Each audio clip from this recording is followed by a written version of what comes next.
नमस्कार। आज यहाँ पर अखिल भारतीय क्षत्रिय महासभा के द्वारा आज उनकी प्रबंधन कार्यकारिणी ने राष्ट्रीय युवा सम्मेलन का आयोजन किया था दिल्ली में। और यहाँ पर इस वक्त मेरे साथ senior advocate doctor AP Singh ji हैं मेरे साथ, जिन्होंने इस कार्यक्रम में भाग लिया। आपने क्षत्रिय युवाओं को मंच से प्रोत्साहित किया कि वो देश हित में आगे आए। ये संगठन क्या कर रहा है उनके लिए? देखिए, राष्ट्रीय युवा सम्मेलन और राष्ट्रीय प्रबंध कार्यकारिणी का आज राष्ट्रीय युवाओं का महासम्मेलन था। इस महाराणा प्रताप भवन दिल्ली में आयोजित हुआ, जिसमें आदरणीय क्षत्रिय कुलभूषण माननीय डॉक्टर कुंवर हरिवंश सिंह जी सांसद, जितेंद्र सिंह जी सांसद, राघवेंद्र राजू जी जो कि वरिष्ठ राष्ट्रीय महासचिव हैं, और महामंडलेश्वर जी, मानपाल सिंह राघव जी, राधेश्याम सोम जी, राणा साहब, कई सब महान हस्तियों ने और देश भर के युवा पदाधिकारी जो अखिल भारतीय क्षत्रिय सभा और राष्ट्रीय युवा सम्मेलन में शामिल हुए हैं देश भर से, यह निर्णय लिया गया कि आगे आने वाले समय में अब जो प्रस्ताव पास हुए हैं कि राजपूतों को बुराइयों से दूर हटना है, राजपूतों को दहेज मुक्त शादियां करना है हमें समाज की। अब तलवार की बात ना करके कलम की बात करनी है, क्योंकि कलम के द्वारा ही समाज में परिवर्तन किया जा सकता है। और जो नई संसद हमारी देश की बनी है, अब उसमें हमारे देश के राजपूतों की कितनी भागीदारी हो सकती है और कितना आगे उसे बढ़ाया जा सकता है। तो इस बात के लिए सभी ने प्रस्ताव का पास किया। सुखबीर सिंह भदौरिया जी, चौहान साहब इतिहासकार, रोहतास सिंह जी और सब ने बहुत ही इस पे अवसर पे यहाँ आए।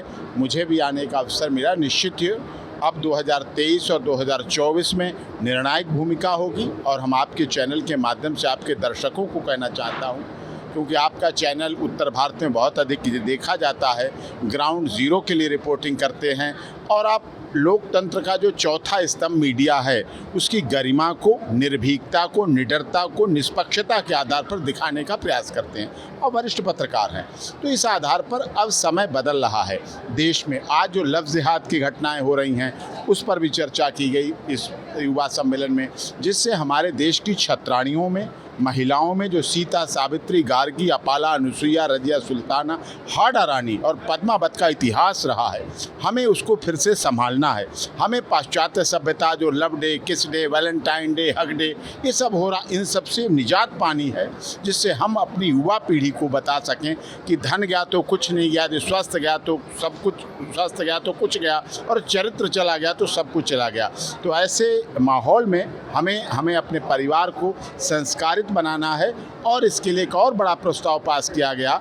देश भर के लगभग 1 लाख से अधिक बड़ा सम्मेलन नोएडा में 9 जुलाई को आयोजित किया जा रहा है, जिसमें 9 जुलाई को नोएडा में बहुत बड़ा देश के राजपूतों का, जिसमें सभी संगठनों के राजपूत भाग लेंगे, क्योंकि विभिन्न सेनाएं हैं, विभिन्न महासभाएं हैं, विभिन्न संगठन हैं, उन सब के लोग पहुंचेंगे, छत्राणियाँ युवा पहुंचेंगे, जिससे हमारे देश को नई दिशा मिल सके, और राजनीतिक दलों पर भी हम इस बात का दबाव बना सकें कि अब देश का राजपूत केवल यूज़ एंड थ्रो नहीं होगा, अब उसे सही, संपूर्ण और महत्वपूर्ण भागीदारी चाहिए। सर, मेरा अगला सवाल ये है कि इसी बात से एक सवाल मैं ले लेती हूँ कि आपने कहा कि राजपूत युवाओं को यूज़ एंड थ्रो बनाया हुआ है, ये सरकार को आप मैसेज देना चाहते हैं कि अब ऐसा नहीं होगा। आप इस पर डिटेल में बताना चाहेंगे सर, किस तरह से आपको लगता है कि राजपूत युवाओं का शोषण हो रहा है, कैसे हो रहा है ये? देखिए, पहले आप देखिए 100, 115, 120, 125 तक देश की सबसे बड़ी पंचायत, लोकसभा, राज्यसभा में सांसद होते थे। अब वो संख्या क्यों दिन प्रतिदिन घटती चली गई? इसके लिए हमें क्या करना होगा? जो आर्थिक आधार पर कमज़ोर हैं, मैं सभी जातियों की बात करता हूं, क्योंकि क्षत्रिय समाज ने सबके समाज के कल्याण की बात की है। अगर हमारे आराध्य प्रभु श्री राम जी ने सबरी के जूठे बेर खाए थे, तो वो स्वाद चखने के लिए नहीं खाए थे कि इनमें स्वाद क्या है, कैसे नहीं, वो देश में समानता, समरूपता और समरसता और एक रूपता लाने के लिए खाए थे। तो हमारे ऐसे प्रभु श्री राम का रहा है। पृथ्वीराज चौहान का आप देख रहे हैं, महाराणा प्रताप का देख रहे हैं। महाराणा प्रताप का सेना नायक कौन था? सब जानते हैं किस तरह से महाराणा प्रताप ने भीलों को अपने गले से लगाया। तो ये समरूपता और समरसता हमारे क्षत्रिय समाज में सदैव रही है और इसीलिए जहाँ कहीं भी क्षत्रिय समाज का अगर किसी गांव में एक दो घर भी होते हैं तो अन्य जाति के लोग सुरक्षित महसूस करते हैं, अपने को संरक्षित महसूस करते हैं कि हमारे लिए एक लड़ने वाला, हमारे लिए संघर्ष करने वाला, हमारे लिए जीने मरने वाला एक व्यक्ति है।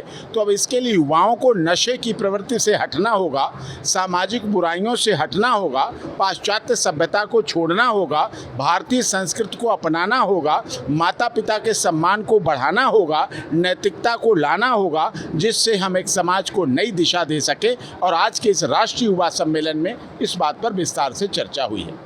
और नोएडा में जो बड़ा कार्यक्रम होने वाला है 9 जुलाई को बड़े स्तर पर होने वाला है, उसमें क्या विशेष बिंदुओं पर चर्चा होगी? क्या ऐसी कोई मीटिंग हुई है जिसमें कोई कुछ बिंदु निकाले गए हो कि इस बारे में बात की जाएगी? इसमें सभी संकुवर हरिवंश सिंह जी और आदरणीय राघवेंद्र सिंह राजू जी ने सर्वसम्मत से प्रस्ताव किया है।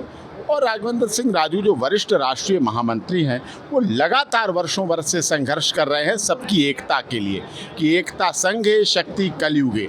तो एकता लानी पड़ेगी, मजबूती आनी तभी आएगी जब हम एक होंगे, मजबूत होंगे, और तभी देश और समाज का आगे कल्याण हो सकता है। सर, आपके जवाब से मेरा एक प्रश्न है कि आपने अभी कहा अपने जवाब में कि अगर किसी गांव में एक दो घर भी राजपूतों का होता है तो वहां की सारी जनता सुरक्षित महसूस करती है। अब जो राजपूत संरक्षण दे रहे हैं, जो इतने सशक्त हैं अपने आप में, उनका शोषण सरकार किस तरह से कर रही है? आप देखिए, अभी मैं व्यक्तिगत रूप से कई केसों का हवाला नहीं देना चाहता, लेकिन आपने कहा ब्रजभूषण शरण सिंह, ये राजनीतिक शोषण था। आपने देख लिया जंतर मंतर पर किस तरह से धरना प्रदर्शन किए गए, किस तरह से कहा गया मोदी तेरी कब्र खुदेगी। सोचिए आप, आज नहीं तो कल खुदेगी। इसका मतलब पहले मोदी को धर्म परिवर्तन कराया जाएगा, उसे हिंदू से मुस्लिम बनाया जाएगा, फिर उनकी हत्या की जाएगी, फिर उन्हें कब्र में डाला जाएगा, और आज नहीं डाल पाए तो कल डालेंगे, इसका भी चैलेंज किया जा रहा है। तो राजनीति है। ब्रजभूषण शरण सिंह का राजनीतिक शोषण हुआ। हम लड़ाई लड़ रहे हैं और लड़ाई जीतेंगे, क्योंकि सत्य परेशान हो सकता है, पराजित नहीं हो सकता। बिहार के बाहुबली सांसद, जिन्हें बाहुबली के, जो हमारे समाज का सबसे ज़्यादा उपलब्ध गरीब और शरीफ को संरक्षण देने वाला होता है, उसे राजपूत होने की वजह से बाहुबली कह दिया जाता है। आनंद मोहन सिंह का आप देखिए, उन्होंने सदैव गरीब, दलित, शोषित, पीड़ित, मजदूर, मजलूम की मदद की। झूठे केस में फंसाया गया, 16 साल तक जेल में रखा गया। अब जब रिलीज हुए हैं तब भी उनके लिए लड़ाई लड़ रहे हैं, हम वो भी लड़ाई लड़ रहे हैं। जिनकी पत्नी सांसद रही लवली आनंद सिंह, बेटा चेतन आनंद वर्तमान विधायक है। फिर भी राजनीतिक शोषण अपने उद्देश्यों की पूर्ति के लिए होता है, जो कि अब समाज बर्दाश्त नहीं करेगा। हमारे युवा ने अब इसकी कमान को संभाला है। अब वो युवा नहीं रहा है जो शराब के नशे में पड़ा रहता हो।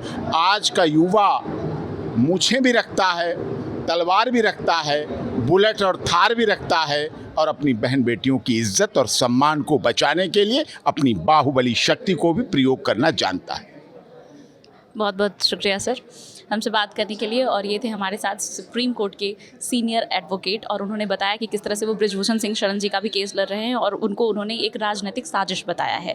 आपको बता दें कि अभी नोएडा में आगामी कुछ दिनों में 9 जुलाई को एक बड़े स्तर पर राजपूतों के कार्यक्रम का आयोजन किया जाना है, जिसमें क्षत्रिय युवाओं को प्रेरित और प्रोत्साहित करने के लिए ये रैली निकाली जाएगी, कार्यक्रम किए जाएंगे, और कई बिंदुओं पर इसमें चर्चा होगी, जिसमें देश भर से हज़ारों की संख्या में युवाओं के आने की उम्मीद लगाई जा रही है। वीडियो जर्नलिस्ट राजू के साथ शिवानी ठाकुर, दिल्ली।